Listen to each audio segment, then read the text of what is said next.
The ceremonial blade stopped 3 inches from Princess Vea's throat. She didn't flinch. The Krathian ambassador had moved faster than his bulk suggested possible, his secondary arms erupting from concealment with weapons drawn. Around the diplomatic hall, 20 security personnel reached for their energy projectors, but Captain Marcus Chen was already moving. He crossed 12 feet in 2 strides, his hand a blur. The sound was wet and final, bone snapping, cartilage collapsing. The ambassador's weapon clattered across polished stone as he dropped, gasping through a crushed windpipe. Marcus didn't stop. His elbow drove into the second attacker's sternum with enough force to crack the reinforced ribcage. Then his boot caught the third's knee, bending it backward at an angle that made even the hardened guards look away.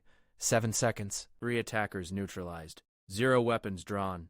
Vea's heart hammered against her chest plates, her chromatophores flickering between shock white and fascination gold before she could control them.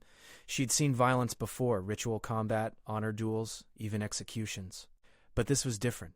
This was efficient, brutal, impossibly fast, and the human hadn't even been breathing hard. "Secure the hall," Marcus said, his voice level as he checked the ambassador's pulse. Still alive, barely. "Medical team for the prisoners. Full sweep for additional threats." The captain of her Zanari guard, Korthan, stood frozen. His 4 eyes were wide, his crest flattened in distress. You struck a diplomatic envoy. I stopped an assassination attempt." Marcus met Korthan's gaze without apology. "The princess is unharmed. That's all that matters. Protocol dictated immediate restraint of anyone who raised hands against a foreign dignitary. Protocol dictated a formal inquiry. Protocol dictated a dozen things that would take hours, while potential threats remained active." Vea watched Korthan's mandibles work silently, watched him glance between the groaning attackers and the calm human who dismantled them with his bare hands. "Stand down," Vea said quietly. Every eye in the hall turned to her. "Captain Chen acted in defense of my life. The inquiry can wait until the palace is secure." "Your Highness?" "I said stand down, Korthan." She let her chromatophores shift to command purple, the color of royal authority. "Or would you prefer to explain to my mother why you delayed securing her daughter's safety to preserve diplomatic niceties with assassins?" Korthan's crest lowered further, but he stepped back. Marcus was already moving again, coordinating with his team through the subvocal comm unit in his jaw. Human technology, crude by Zanari standards, but effective. The entire security detail moved like extensions of his will, checking corridors, scanning for explosives, establishing safe zones. Vea had studied humans for months before her mother had agreed to hire them as supplementary security. The United Earth Coalition was new to the galactic stage, their species classified as dangerously primitive by most standards. No energy shields, no gravity manipulation, no biological enhancements beyond what their genetics provided, but they had something else. Something the older races had forgotten or never possessed. She'd seen it in Marcus's eyes when the blade appeared. Not rage, not panic, just absolute focus and the willingness to do whatever was necessary. "Princess, we need to move you to the secure wing." Marcus was beside her now, close enough that she could smell the strange chemical scent humans produced when stressed.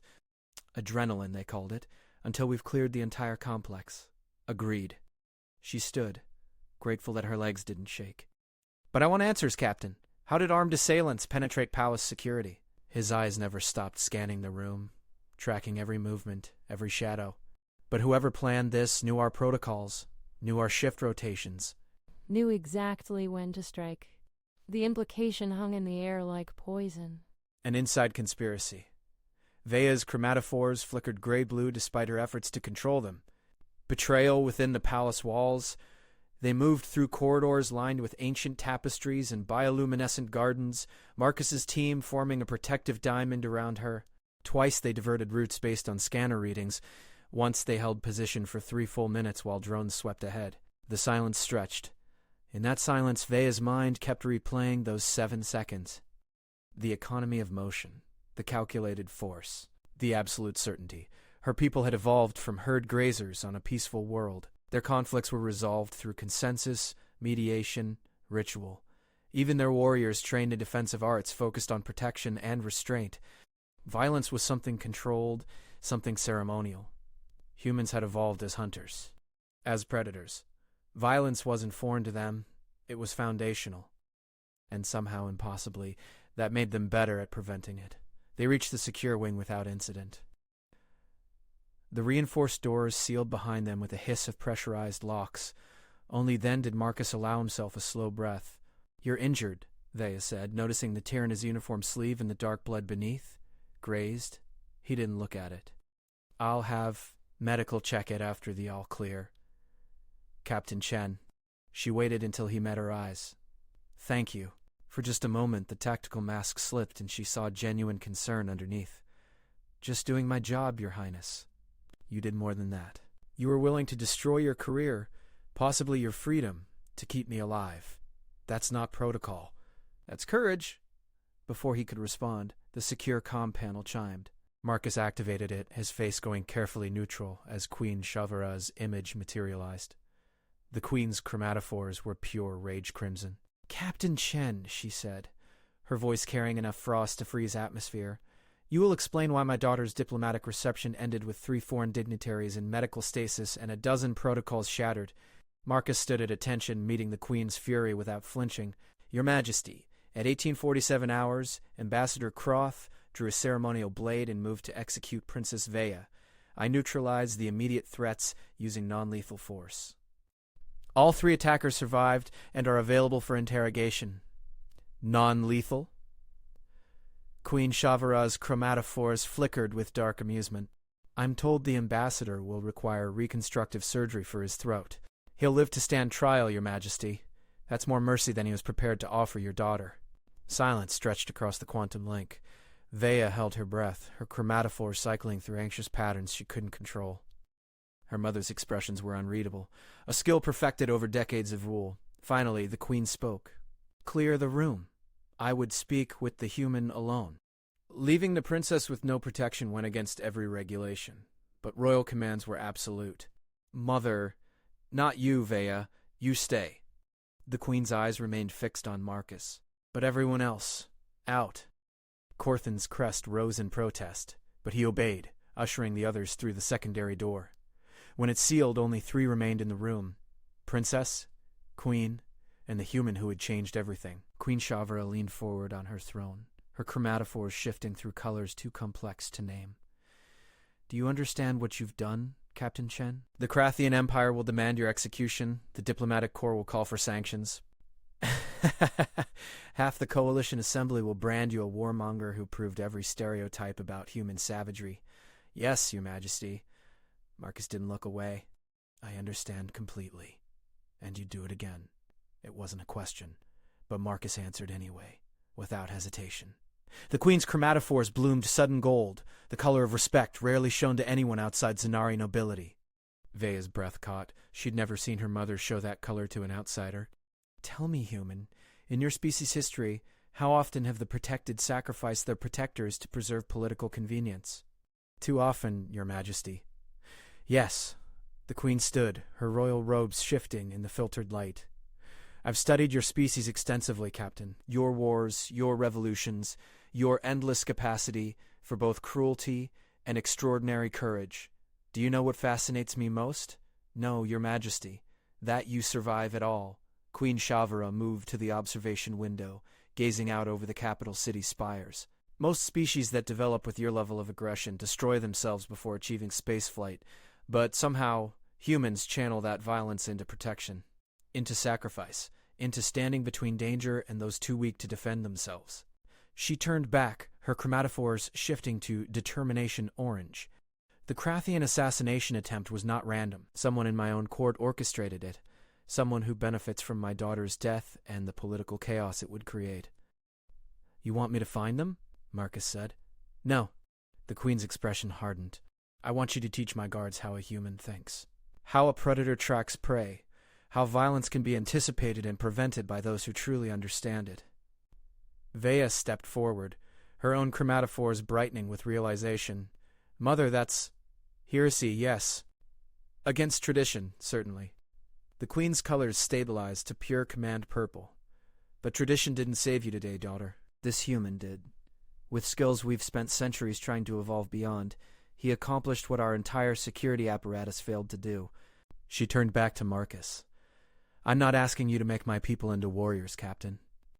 I'm asking you to make them into survivors, to teach them that there's no shame in understanding violence when the goal is preventing it. Can you do that?"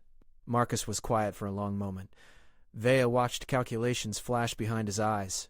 Political ramifications, cultural barriers, the weight of responsibility. I can, he finally said, but there will be resistance.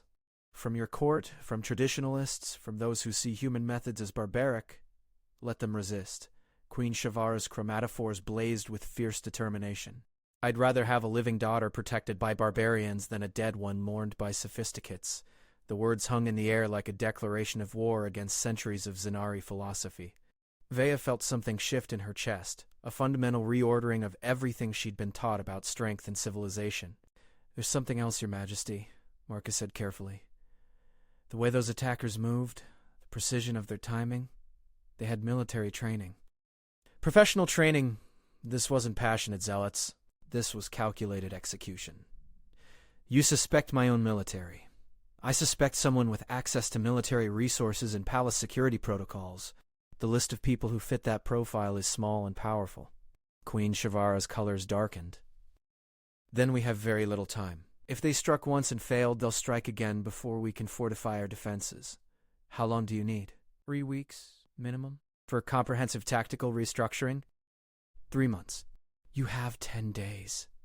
The Queen's chromatophores flashed urgent red. In 10 days, the full Galactic Assembly meets here for the Treaty of Seven Worlds signing. Every major power will send delegates.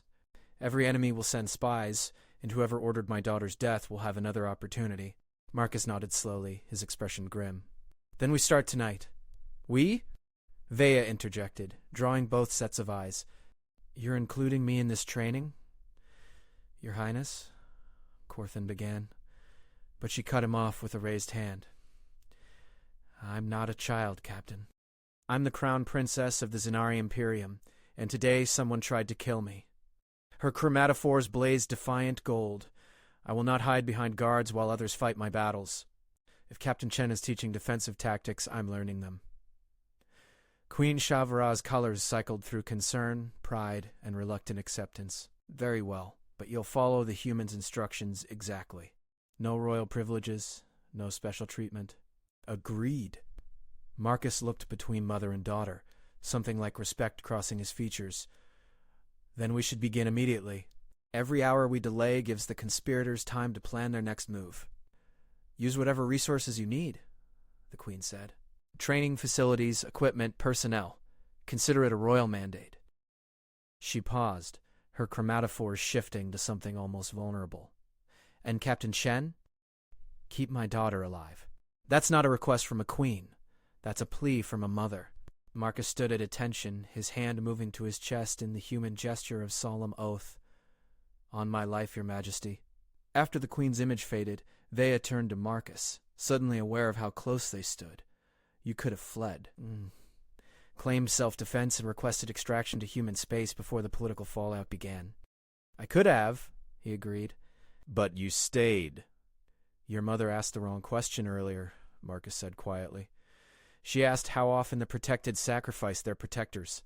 The better question is, how often do protectors run when things get difficult? His eyes met hers, steady and unwavering. The answer should be never. Thea felt her chromatophores shifting to colors she'd barely recognized. Warmth, gratitude, something deeper that she didn't dare name. Then teach me, Captain. Teach me how humans survive. First lesson, Marcus said, moving to the center of the room. Humans survive because we understand our enemies. Not just their tactics, but their motivations. Whoever ordered your assassination, they're not done. They can't be. Failed attempts make conspirators desperate, and desperate people make mistakes. So we wait for them to make a mistake? No. Marcus's smile held no warmth.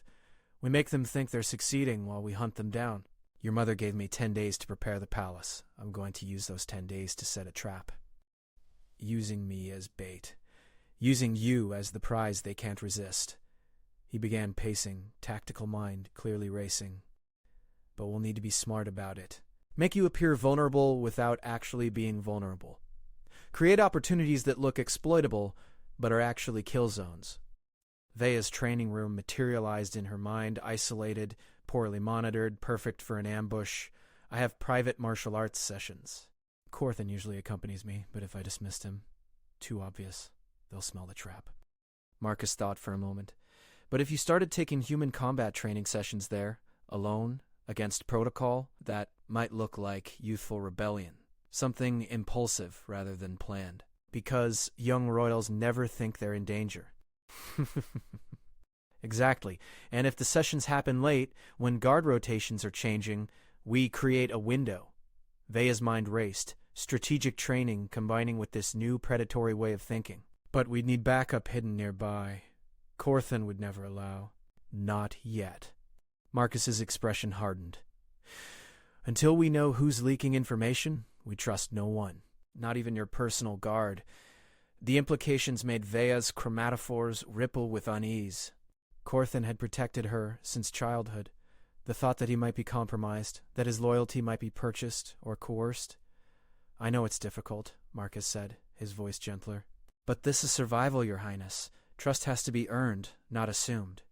Even from those we love. Marcus checked his comm unit, his face going carefully blank.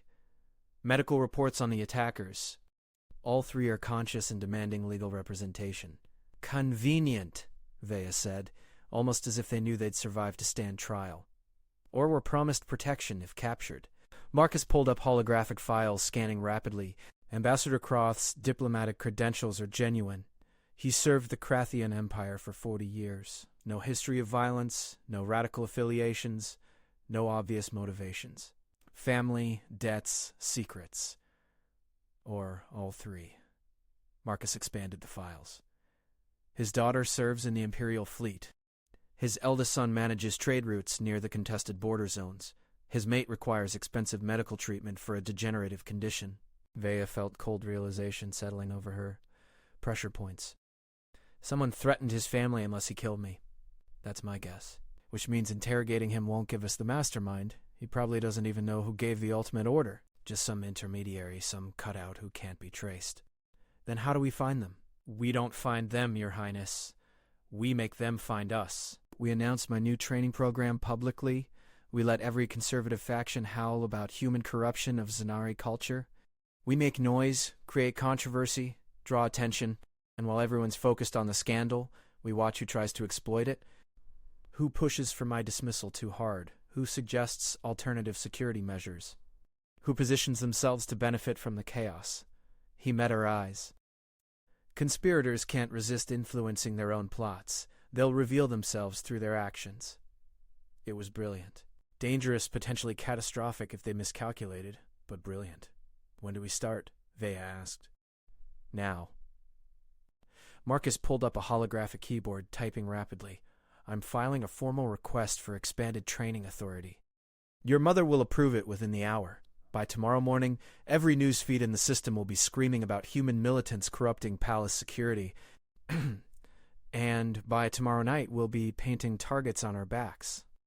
That's the idea. Marcus finished typing and looked up. Last chance to reconsider, Your Highness. This won't be comfortable, and it won't be safe. People will question your judgment. Some will call you a traitor to Zanari values. And if we're wrong about any part of this, we'll both end up dead. Vea thought about those 7 seconds in the diplomatic hall. The precision. The absolute certainty required to do what Marcus had done. Her people had spent centuries building a civilization on consensus and peace. It had made them prosperous, cultured, sophisticated. It had also made them vulnerable. Teach me, she said, her chromatophores blazing with determination. Teach me everything. Marcus nodded once, respect clear in his expression. Then we begin with Lesson 2. Reading terrain and predicting ambush points. Every space is either cover or kill zone. You need to recognize which within seconds of entering. He gestured to the secure wing around them. This room, for instance, how many entry points? 2 doors, 4 ventilation shafts, observation window. Wrong. 7 entry points. Marcus indicated spots she'd missed. Maintenance panels, emergency hatches, utility access, and the observation window isn't bulletproof, despite regulations. I checked during the security audit last month. You've been preparing for this. I've been preparing for everything since the day I took this assignment. His expression was utterly serious. Humans survive by assuming the worst and planning accordingly. Your people survive by assuming the best and being disappointed. We're going to teach you a middle path. For the next 3 hours, Marcus walked Vea through tactical basics. How to scan rooms, how to identify threats in crowds, how to move through spaces minimizing exposure. Simple things that her people had never needed to consider. Every lesson drove home the same point. Survival required vigilance that bordered on paranoia. "Don't most humans find this exhausting?" Vea asked during a brief rest. "Constantly watching, constantly alert? But exhaustion is temporary. Death is permanent. We choose fatigue over failure." Her chromatophores flickered with understanding. This was the cost of being predators, the eternal vigilance required to both hunt and avoid being hunted.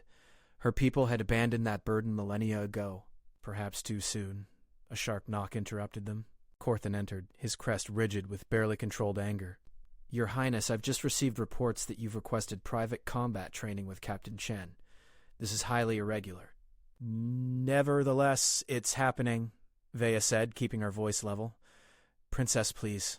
The humans' methods are violent, dangerous, inappropriate for what, Corthan? For preventing my assassination?" She let her chromatophores shift to command purple.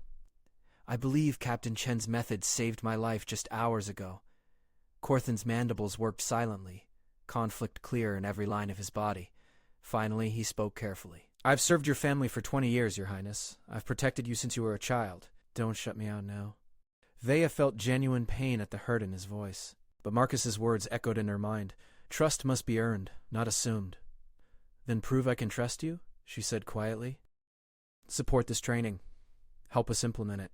Show me that loyalty means protecting me even when you disagree with my methods." It was a test, though Corthan didn't know it. His response would tell them much about his true allegiances. The old warrior was silent for a long moment. Then his crest lowered in acceptance. "As you command, Your Highness, though I request permission to observe these training sessions for your safety." Marcus and Vea exchanged glances.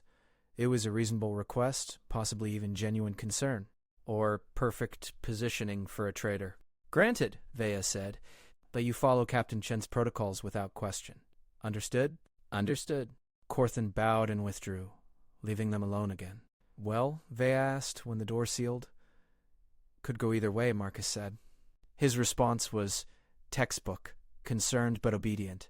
Either he's loyal and struggling with change, or he's playing a role while reporting to someone else. How do we know which? We test him. Give him information we can track. See if it leaks. Marcus pulled up a tactical display. "Tomorrow's training session will include some theoretical discussions about palace vulnerabilities, specific ones. If those vulnerabilities are exploited in the next few days, we'll know he's compromised." The casual ruthlessness of it made Vea's chromatophores ripple with discomfort. This was the reality of survival, treating even loyal servants as potential threats until proven otherwise. "You look troubled," Marcus observed. "I am. This way of thinking, this constant suspicion, isn't it corrosive?